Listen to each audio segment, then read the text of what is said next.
Kebijakan pemerintah yang telah melakukan uji coba pembukaan pusat perbelanjaan dan mal di Bali tak sepenuhnya direspon positif.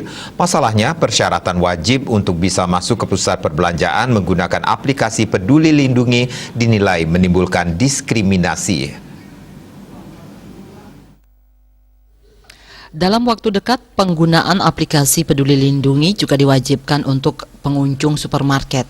Salah seorang pemilik supermarket yang juga anggota DPRD Denpasar, Ana Agung Susruta Ngurah Putra, menilai kebijakan pemerintah pusat mengharuskan pengunjung mal, supermarket, pusat perbelanjaan menggunakan aplikasi Peduli Lindungi memberatkan masyarakat, sebab belum semua warga memiliki smartphone yang bisa untuk mengunduh aplikasi itu. Hal inilah yang menurutnya bisa menimbulkan diskriminasi bagi warga yang tidak memiliki smartphone. Dikatakannya seharusnya pemerintah membolehkan warga masuk ke pusat-pusat perbelanjaan maupun supermarket hanya dengan menunjukkan sertifikat vaksin atau surat vaksin yang mereka sudah miliki. Mengingat semua warga yang divaksin akan mendapatkan sertifikat serta surat vaksin tersebut. Pihaknya mengusulkan agar pemerintah menggunakan sertifikat itu saja. Jadi semua bisa masuk tanpa harus mengunduh aplikasi Peduli Lindungi tersebut.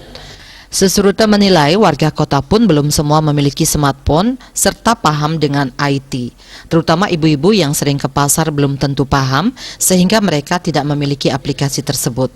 Ini artinya aturan ini berpotensi menyulitkan warga yang ingin berbelanja ke supermarket, termasuk mereka sudah divaksin 2 kali. Seharusnya bagi mereka yang mampu menunjukkan sertifikat vaksin sudah bisa masuk ke pusat-pusat perbelanjaan tanpa harus dengan aplikasi tersebut.